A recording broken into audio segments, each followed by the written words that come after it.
नमस्कार साथियों, हमारे YouTube चैनल में आपका स्वागत है। अपनी तैयारी को एक लेवल अप करने के लिए हमारे चैनल को सब्सक्राइब करें, बेल आइकन ज़रूर प्रेस करें जिससे सभी नोटिफिकेशंस आपको टाइम से मिलते रहें। Lucent theory plus question answer series में भौतिक विज्ञान के अंतर्गत आज हम अध्ययन करेंगे परमाणु भौतिकी का। चलिए शुरू करते हैं। परमाणु भौतिकी। परमाणु यानी कि एटम परमाणु वे सूक्ष्मतम कण हैं जो रासायनिक क्रिया में भाग ले सकते हैं परंतु स्वतंत्र अवस्था में नहीं रहते। परमाणु मुख्यतः 3 मूल कणों इलेक्ट्रॉन, प्रोटॉन और न्यूट्रॉन से मिलकर बना होता है। परमाणु के केंद्र में एक नाभिक होता है जिसमें प्रोटॉन एवं न्यूट्रॉन रहते हैं। इलेक्ट्रॉन नाभिक के चारों ओर चक्कर लगाते हैं। परमाणु में प्रोटॉन एवं इलेक्ट्रॉन की संख्या समान एवं आवेश विपरीत होते हैं जिसके कारण यह उदासीन होता है। मूल कणों की विशेषताएं। प्रोटॉन की बात करेंगे तो द्रव्यमान है 1.672 × 10⁻⁻27। आवेश है इस पर +1.6 × 10⁻⁻19 कूलाम और इसके खोज करता है गोल्डस्टीन। न्यूट्रॉन का है द्रव्यमान 1.675 × 10⁻⁻27। आवेश इस पर 0 है और चैडविक ने इसकी खोज की थी। इलेक्ट्रॉन 9.108 × 10⁻31 इसका द्रव्यमान है, ये किलोग्राम में है। आवेश 1.6 × 10⁻19। यही हमने अभी देखा था कि इलेक्ट्रॉन और प्रोटॉन पर सेम आवेश होता है पर प्लस माइनस होता है, इसलिए वो उदासीन हो जाता है। जे थॉमसन ने इसकी खोज की थी। आज मूल कणों की संख्या 30 से ऊपर पहुंच चुकी है। कुछ मूल कणों का विवरण निम्न है। पॉजिट्रॉन द्रव्यमान है 9.108 × 10⁻31, 1.6 × 10⁻19 प्लस का आवेश है इस पर। एंडरसन ने इसकी खोज की थी। विशेष है कि ये इलेक्ट्रॉन का एंटी कण है। न्यूट्रिनो 0 द्रव्यमान है, 0 आवेश है। पाउली ने इसकी खोज की थी। पाई मैसॉन इलेक्ट्रॉन का 274 गुना 274 टाइम्स है। धनात्मक एवं ऋणात्मक दोनों इस पर आवेश होते हैं। युकावा ने इसकी खोज की थी। अस्थायी जीवन काल 10⁻⁻8 सेकंड होता है। फोटोन द्रव्यमान है 0, आवेश है 0। आइंस्टीन ने इसकी खोज की थी। इसका वेग प्रकाश के वेग के बराबर होता है। कैथोड किरण या कैथोड रे। जब विसर्जन नलिका डिस्चार्ज ट्यूब के सिरों पर 20 किलो वोल्ट 20 kV का विभवांतर लगाया जाता है तो उसका दाब 0.1 मिलीमीटर पारे के स्तंभ के बराबर होता है। तो उसको कैथोड से एक इलेक्ट्रॉन पुंज यानी कि बीम निकलने लगता है। इसे ही कैथोड किरण कहते हैं। अतः कैथोड किरणें केवल उच्च ऊर्जा वाले इलेक्ट्रॉनों का पुंज है, ये आपको ध्यान रखना है। कैथोड किरण को केवल गैस का प्रयोग करके पैदा किया जा सकता है। कैथोड किरणों के उत्पादन में विभव का स्रोत प्रेरण कुंडली इंडक्शन कॉइल होता है जो कम विभव के सेल से बहुत उच्च विभव प्रदान करता है।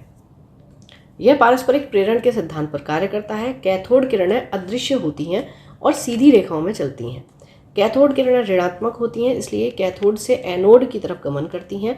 ये इलेक्ट्रॉन की बनी होती हैं और अपनी सतह के लंबवत निकलती हैं। कैथोड किरण का वेग प्रकाश के वेग का 1/10 गुना होता है। यह किरण विद्युत एवं चुंबकीय क्षेत्र में विक्षेपित होती है, गैसों को आयनीकृत कर देती है एवं धातु पर ऊष्मीय प्रभाव दिखलाती है। यह फोटोग्राफिक प्लेट को प्रभावित करती है। इसकी वेधन क्षमता कम होती है। यह पतली धातु की चादर से पार कर जाती है। कैथोड किरणें जब विद्युतीय क्षेत्र से होकर लंबवत गुजरती हैं तो इसका रास्ता परवलयाकार होता है। जब कैथोड किरणें किसी उच्च परमाणु क्रमांक वाली धातु जैसे टंगस्टन पर गिरती है तो ये एक्स किरणें उत्पन्न करती हैं। ठीक है, तो आपसे ये पूछा जा सकता है कि टंगस्टन पर कौन सी किरणें गिरती हैं, तो कैथोड किरणें। ठीक है, और तब ये क्या उत्पन्न करती हैं, तो एक्स किरणें ये उत्पन्न करती हैं। धनात्मक किरणें पॉजिटिव और कैनाल रेज। विसर्जन नलिका में यदि छिद्रयुक्त कैथोड प्रयुक्त किया जाए तो इनसे निकलने वाली किरणें कैथोड किरणों के ठीक विपरीत दिशा में विक्षेपित हो जाती हैं और एनोड की ओर से कुछ किरणें निकलती हैं। अतः यह एनोड से निकलने वाली धनावेशित किरणें हैं। इनका पता 1886 में गोल्डस्टीन ने लगाया था। इनके गुण क्या हैं? ये किरणें धनावेशित होती हैं। ये प्रतिदीप्ति तथा स्फुरदीप्ति उत्पन्न करती है। ये विद्युत व चुंबकीय क्षेत्र में विक्षेपित हो जाती हैं। अर्धचालक सेमीकंडक्टर। इसकी प्रतिरोधकता या चालकता धातुओं तथा विद्युत रोधी पदार्थों के बीच की होती है। अर्धचालक की प्रतिरोधकता एवं चालकता रो लगभग 10⁻⁻5 से 10⁻6 ओम मीटर और सिग्मा यानी कि चालकता जो है वो 10⁵ से 10⁶ सीमेंस प्रति मीटर। ठीक है, तो प्रति मीटर का मतलब क्या है कि जब हमने इसको ऊपर किया मल्टीप्लिकेशन में ले गए तो ये -1 हो जाएगा। धातु, तो ये अर्धचालक की प्रतिरोधकता एवं चालकता है। धातु की प्रतिरोधकता एवं चालकता कितनी हो गई, 10⁻⁻2 से -8 ओम मीटर, तो इसकी प्रतिरोधकता हो गई, और चालकता हो गई लगभग 10 स्क्वायर से 10⁸ सीमेंस प्रति मीटर। अब विद्युत रोधी की प्रतिरोधकता एवं चालकता, प्रतिरोधकता की बात करेंगे तो 10⁻11 से 10⁻19 ओम मीटर, और सिग्मा यानी कि चालकता कितनी हो गई, 10⁻11 से 10⁻19 सीमेंस प्रति मीटर। तात्विक अर्धचालक ये होगा आपका सिलिकॉन और जर्मेनियम। यौगिक अर्धचालक, तो अब अकार्बनिक में आपका क्या क्या आ जाएगा, cadmium sulphide, gallium arsenide, cadmium selenide, और INP यानी कि इंडियम फॉस्फाइड। कार्बनिक हो गया एंथ्रासीन, मादित यानी कि डोप्ड थैलोसियानीस। कार्बनिक बहुलक हो गया पॉलीपायरोल, पॉलीएनिलीन, पॉलीथायोफिन। ये आपसे पूछा जा सकता है कि यौगिक अर्धचालक में ये अकार्बनिक कौन सा है, कार्बनिक कौन सा है, इनके नाम पूछे जा सकते हैं। नैज अर्धचालक, इंट्रिंसिक सेमीकंडक्टर्स। जिन अर्धचालकों में मुक्त इलेक्ट्रॉन तथा कोटर ऊष्मीय प्रभाव द्वारा उत्पन्न किए जाते हैं उन्हें नैज अर्धचालक कहा जाता है। नैज अर्धचालकों में मुक्त इलेक्ट्रॉनों की संख्या Ne, होलों की संख्या NH के बराबर होती है। Ne = NH = Ni। Ni को नैज वाहक सांद्रता कहते हैं। अर्धचालकों में यह अद्वितीय गुण होता है कि उनमें इलेक्ट्रॉनों के साथ साथ होल भी गति करते हैं। होल प्रभावी धनात्मक आवेश वाले एक आभासी मुक्त कण की तरह व्यवहार करता है। यह ऋणात्मक विभव की ओर गति करते हैं। ऐसे अर्धचालकों में प्रवाहित धारा I, इलेक्ट्रॉन धारा IE एवं होल धारा IH के योग के बराबर होगी। I = IE + IH। नैज अर्धचालकों की चालकता उसके ताप पर निर्भर करती है, परंतु कक्ष ताप पर इसकी चालकता बहुत ही कम होती है। अपद्रव्य अर्धचालक, एक्सट्रिंसिक सेमीकंडक्टर। जब किसी शुद्ध अर्धचालक में कोई उपयुक्त अशुद्धि अत्यल्प मात्रा में मिलाई जाती है, यानी बहुत कम मात्रा में, तो उसकी चालकता में कई गुना वृद्धि हो जाती है। इस प्रकार के पदार्थों को अपद्रव्य अर्धचालक कहते हैं। वांछित अशुद्धि को सावधानीपूर्वक मिश्रित करना मादन यानी कि डोपिंग या अपमिश्रण कहलाता है। वह अशुद्धि परमाणु अपमिश्रक डोपेंट्स कहलाते हैं। इस प्रकार के पदार्थ को मादित यानी कि डोप्ड अर्धचालक भी कहते हैं। अपमिश्रक ऐसा होना चाहिए जो मूल अर्धचालक पदार्थ के जालक को विकृत ना करे। अपमिश्रक के अणु तथा अर्धचालक पदार्थ के अणुओं का आकार लगभग समान हो। चतुसंयोजक सिलिकॉन व जर्मेनियम के मादन के लिए 2 प्रकार के अपमिश्रक उपयोग किए जाते हैं। पहला है पंच संयोजक जैसे आर्सेनिक, एंटीमनी, फॉस्फोरस आदि। त्रिसंयोजक जैसे इंडियम, बोरोन, एल्यूमिनियम आदि। दाता यानी कि डोनर पंच संयोजी अपद्रव्य दाता कहे जाते हैं। ग्राही एक्सेप्टर त्रिसंयोजी अपद्रव्य परमाणु ग्राही कहे जाते हैं। डोपिंग अपद्रव्य मिलाए जाने की प्रक्रिया को डोपिंग कहते हैं। एन प्रकार के अर्धचालक ऐसे बाह्य अर्धचालक जिनमें विद्युत का प्रवाह मुक्त इलेक्ट्रॉनों की संख्या बढ़ जाने के कारण होता है, एन प्रकार के अर्धचालक कहलाते हैं। जब शुद्ध अर्धचालक में पंच संयोजी अपद्रव्य मिलाया जाता है तो इस प्रकार के अर्धचालक प्राप्त होते हैं। पंच संयोजक अपमिश्रक विद्युत चालन के लिए एक अतिरिक्त इलेक्ट्रॉन प्रदान करता है, इसीलिए इसे दाता अशुद्धि यानी कि डोनर इम्प्योरिटी कहते हैं। अतः पंच संयोजक अपमिश्रक के साथ अपमिश्रण होने पर नैज अर्धचालक में इलेक्ट्रॉन बहुसंख्यक आवेशवाहक तथा होल अल्पांश आवेशवाहक बन जाते हैं। एन प्रकार के अर्धचालक के लिए क्या हो गया, एन ही बड़ा होता है NH से। पी प्रकार के अर्धचालक के लिए क्या होगा, जिन अर्धचालकों में विद्युत का प्रवाह कोटरों यानी कि होल की गति के कारण होता है उन्हें पी प्रकार के अर्धचालक कहते हैं। शुद्ध अर्धचालक में त्रिसंयोजी अपद्रव्य मिलाने से ऐसे अर्धचालक प्राप्त होते हैं। ऐसे अर्धचालक के लिए होल बहुसंख्यक वाहक तथा इलेक्ट्रॉन अल्पसंख्यक वाहक है। अतः पी प्रकार के अर्धचालकों में क्या होगा, NH बड़ा होगा Ne से। ताप बढ़ाने पर अर्धचालक की चालकता बढ़ती है परंतु चालक की चालकता घटती है। पीएन संधि, पीएन जंक्शन। पीएन संधि बहुत सी अर्धचालक युक्तियों जैसे डायोड, ट्रांजिस्टर आदि की मूल इकाई है। अर्धचालक डायोड यह मूल रूप से एक पीएन संधि होती है जिसके सिरों पर धात्विक संपर्क जुड़े होते हैं ताकि इस संधि पर कोई बाह्य वोल्टता अनुप्रयुक्त की जा सके। अग्रदिशिक वाइस में पीएन संधि डायोड। जब किसी अर्धचालक डायोड के 2 सिरों के बीच कोई बाह्य वोल्टता इस प्रकार अनुप्रयुक्त की जाती है कि बैटरी का धन टर्मिनल पी फलक तथा ऋण टर्मिनल एन फलक से संयोजित करते हैं तो इसे अग्रदिशिक वायसित कहते हैं। पश्च दिशिक वायस में पीएन संधि डायोड। जब किसी अर्धचालक डायोड के दो सिरों के बीच कोई बाह्य वोल्ट तार इस प्रकार अनुप्रयुक्त करते हैं कि बैटरी के धन टर्मिनल को एन फलक से और ऋण टर्मिनल को पी फलक से जोड़ते हैं तो डायोड को पश्च दिशिक वायसित कहते हैं। Diode valve. वैज्ञानिक फ्लेमिंग द्वारा सन 1904 में निर्मित यह एक ऐसी निर्वात नलिका है जिसमें केवल दो ही इलेक्ट्रोड तंतु एवं प्लेट होते हैं। तंतु टंगस्टन का एक पतला तार होता है जिस पर बेरियम ऑक्साइड का लेप होता है। ठीक है, तो आपसे ये पूछा जा सकता है कि इसमें जो तंतु होता है किसका होता है, उस पर लेप किस चीज़ का होता है, जब डायोड वाल्व की बात चलेगी। इसे बैटरी से गर्म करने पर इलेक्ट्रॉन निकलते हैं जो धनावेशित प्लेट की ओर चलते हैं। इससे डायोड परिपथ में प्लेट धारा का प्रवाह होने लगता है। प्लेट धारा ओम के नियम का पालन न करके चाइल्ड लेगुमर नियम I is directly proportional to V3/2 का पालन करती है। कैथोड के आसपास एकत्रित इलेक्ट्रॉन समूह को अंतराल आवेश कहा जाता है। उपयोग क्या है इसका? डायोड वाल्व ऋजुकारी रेक्टिफायर के रूप में प्रयुक्त होता है, अर्थात इसके द्वारा प्रत्यावर्ती धारा AC को दिष्ट धारा में बदलते हैं। ये क्वेश्चन सीधा पूछा जाता है कि जो रेक्टिफायर है वो क्या करता है, तो वो AC को DC में बदलता है, अर्थात प्रत्यावर्ती धारा को दिष्ट धारा में बदलता है। Triode valve. यह 3 इलेक्ट्रोड प्लेट ग्रिड एवं तंतु वाली एक निर्वात नलिका है। इसका निर्माण 1907 में ली डी फॉरेस्ट अमेरिका ने किया था। उपयोग ट्रायोड वाल्व का प्रवर्धक एम्पलीफायर, दोलित ऑसिलेटर, प्रेसी ट्रांसमीटर एवं संसूचक डिटेक्टर की तरह प्रयोग करते हैं। Zener diode. इसका आविष्कार सी जेनर ने किया था। इसे भंजन क्षेत्र में पश्च दिशिक बायस में प्रचारित करने के लिए डिज़ाइन किया गया है। इसका उपयोग वोल्टता नियंत्रक के रूप में किया जाता है। Next, photo diode. इसका उपयोग प्रकाशिक संकेतों के संसूचन में होता है। प्रकाश उत्सर्जक डायोड LED। इसका आविष्कार निक होलोन्याक ने किया था। यह विद्युत ऊर्जा को प्रकाश ऊर्जा में रूपांतरित करता है। जिन अर्धचालकों का उपयोग दृश्य LED के निर्माण में होता है उनका बैंड अंतराल कम से कम 1.8 EV होना चाहिए।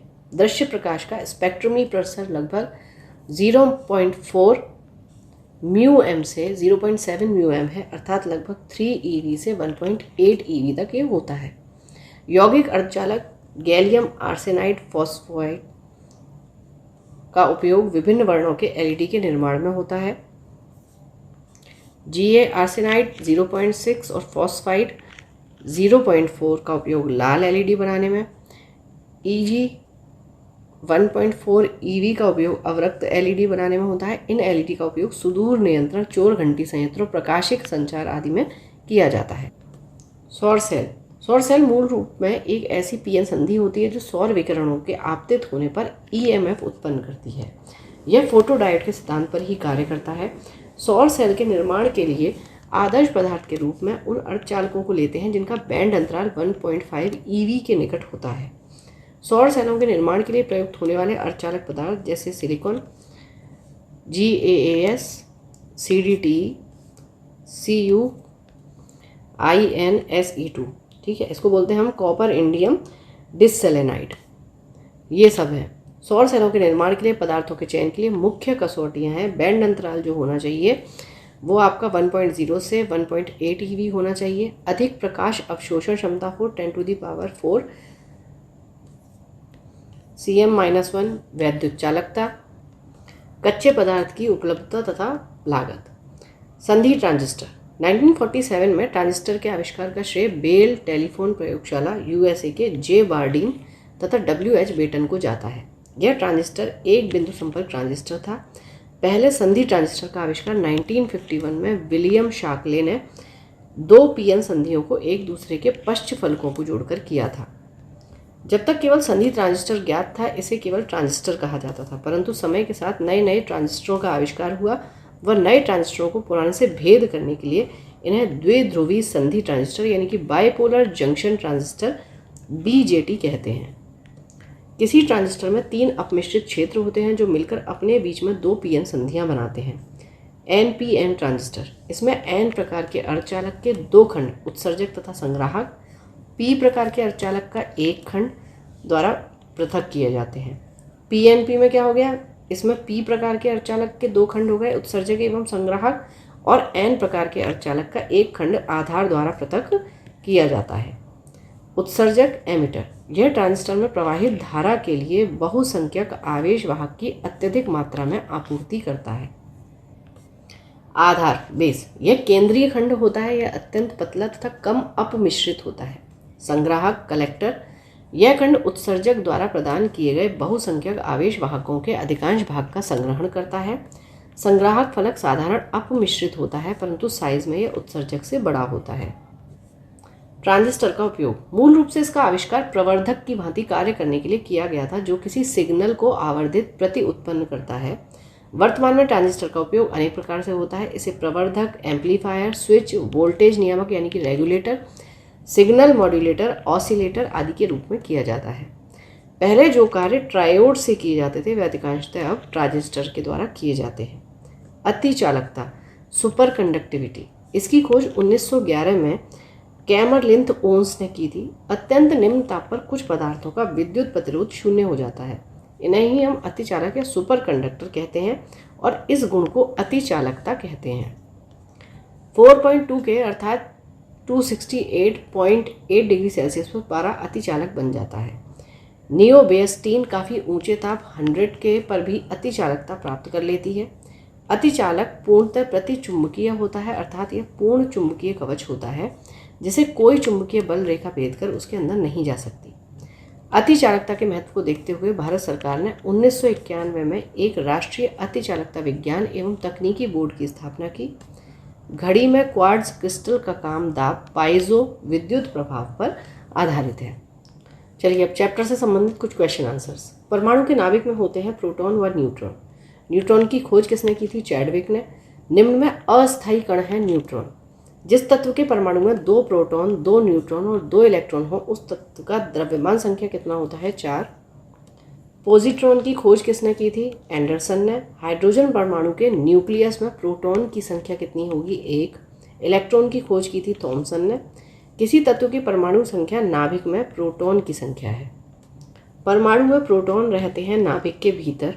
इलेक्ट्रॉन वहन करता है 1 यूनिट ऋण आवेश। समस्थानिक परमाणुओं में प्रोटॉनों की संख्या समान होती है। समस्थानिक यानी कि आइसोटोप्स होते हैं किसी एक ही तत्व के परमाणु जिनका परमाणु भार भिन्न होता है किंतु परमाणु क्रमांक समान होता है। किसी परमाणु नाभिक का आइसोटोप वह नाभिक है जो में प्रोटॉन की संख्या वही होती है परंतु न्यूट्रॉनों की संख्या भिन्न होती है। ऐसे 2 तत्वों जिनमें इलेक्ट्रॉनों की संख्या भिन्न हो परंतु जिनकी द्रव्यमान संख्या समान हो उसे क्या कहेंगे? समभारिक। ऐसे परमाणु जिनके परमाणु क्रमांक समान परंतु परमाणु द्रव्यमान भिन्न भिन्न होते हैं वो कहलाते हैं समस्थानिक। किसी तत्व के सर्वाधिक समस्थानिक होते हैं किस तत्व के? पोलोनियम। डायोड वह प्रयुक्ति है जो धारा को एक दिशा में प्रवाहित होने देती है। प्रकाश विद्युत प्रभाव धातु की सतह से किस स्थिति में इलेक्ट्रॉनों के निष्कासन के रूप में व्याख्यायित किया जाता है? उपयुक्त तरंग दैर्घ्य का प्रकाश उस पर गिरे।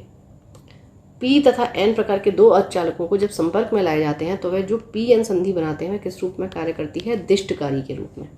सेमीकंडक्टर में उसके प्रयोग के आधार पर उपयुक्त अशुद्धियां किस लिए मिलाई जाती हैं? उसकी विद्युत चालकता को बढ़ाने के लिए। NPN ट्रांजिस्टर तथा PNP ट्रांजिस्टर की तुलना में श्रेष्ठ होते हैं क्योंकि इनमें इलेक्ट्रॉनों का प्रवाह अधिक होता है। निम्न में से कौन सा धातु अर्धचालक की तरह ट्रांजिस्टर में प्रयोग होती है? जर्मेनियम। टेलीविजन के दूरस्थ नियंत्रण के किस प्रकार के विद्युत चुंबकीय विकिरण का उपयोग होता है? अवरक्त या इंफ्रारेड। दूरदर्शन के संकेत एक निश्चित दूरी के बाद नहीं मिल सकते क्योंकि पृथ्वी की सतह वक्राकार है। जब जर्मेनियम जाली में आर्सेनिक परमाणु डाले जाते हैं तो वह क्या बन जाता है? वाय सेमीकंडक्टर। राडार का प्रयोग किस लिए किया जाता है? दूरस्थ वस्तुओं की पहचान करना और ऊर्जा का पता लगाना। त्रिविमीय चित्र किसके द्वारा लिया जाता है? होलोग्राफी। तो यहाँ हमारा ये चैप्टर कंप्लीट होता है। पढ़ते रहिए, बढ़ते रहिए, रिवीजन ज़रूर करते रहिए। Thank you for watching. Keep learning, stay with me.